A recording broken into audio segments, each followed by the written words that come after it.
Hitman World of Assassination was a Switch 2 launch title, and because it was initially riddled with technical issues, I decided to wait for a patch before giving my impressions. Now the first patch is out, and while it is a clear improvement, the port is sadly still not great. Based on the couple of hours I played on the updated version, the most obvious bugs and crashes have been ironed out, but the performance is still disappointing, and the game still doesn't make use of the Switch 2's features. Before I start, let me make my expectations for the port clear. I didn't think there would be any major changes targeting the Switch, but was still hopeful that there might be something that elevates it. The Switch is a handheld, so improvements to the crippled offline mode would be a huge deal. The controllers have support for gyro and mouse mode, so aiming could be a lot better than on a stick. If added, cross progression could be used to grind out 100% completion while away from home. But the short story is that none of those things are in the game. I was under no illusions that this version could become my go-to version. Most of the things I do in Hitman require the use of mods and other PC-exclusive tools, and I also like my usual keyboard and mouse control setup way too much to ever switch away from it. But maybe this port could be a good fit for someone else, and I tried to look at it from that perspective. Keeping up with IO's tradition of confusing editions, content-wise the Signature Edition is identical to the Deluxe Edition, except it's only available on the Switch and 40% cheaper than the Deluxe Edition.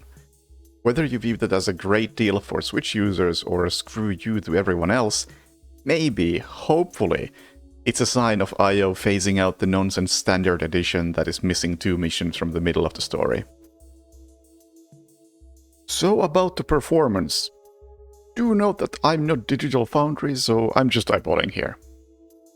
The Switch 2 allows you to manually set the resolution from the system menu, and it has a big impact on Hitman's performance. I believe the most recent patch added some form of framerate limiter, and for the most part it seems to make the game smoother. In the tutorial mission at 720p, the framerate feels smooth, and even at 1080p it doesn't cause problems. But once you go to 1440p or 4K, the issues become obvious. When the framerate falls short of the target, a very noticeable stuttering is introduced.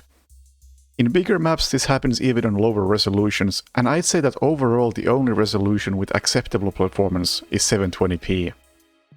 You can easily notice the stuttering when moving and turning the camera at the same time, like I do with my highly scientific car test in the tutorial mission.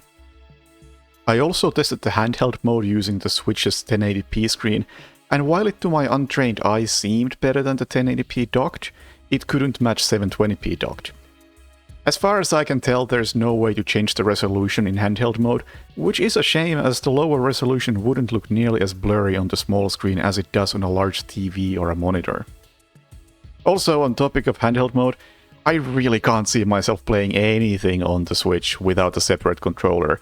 The Joy-Cons are perhaps the most uncomfortable controllers I've ever tried. Like I already mentioned, there is no support for mouse mode, gyro aim, or cross-progression with other platforms, but I got to stress the part about offline mode a bit more, because I do think it is by far the biggest thing holding this game back. In case you're not familiar with how Hitman works, all progression and several game modes require a persistent internet connection. You cannot complete challenges, you cannot unlock items, you cannot see your score after a mission, and you cannot play escalations, elusive targets, sniper assassin missions, or the popular freelancer mode.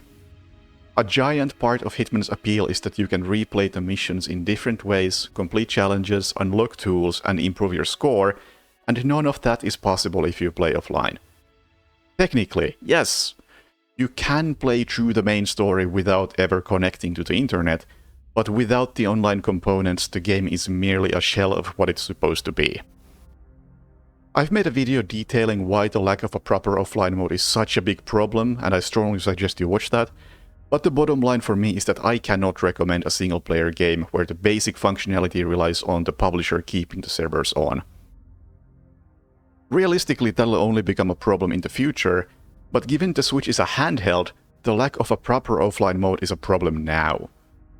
If you're considering picking up Hitman as something to play on the go, be aware that even if the Switch is portable, Hitman really isn't. Coming from the PC version, it's pretty hard for me not to compare the two, and in that comparison, PC wins in every aspect. The Switch version simply doesn't offer any perks that the PC version didn't already have. And if I try to ignore the comparison, it's still not the best version it could be.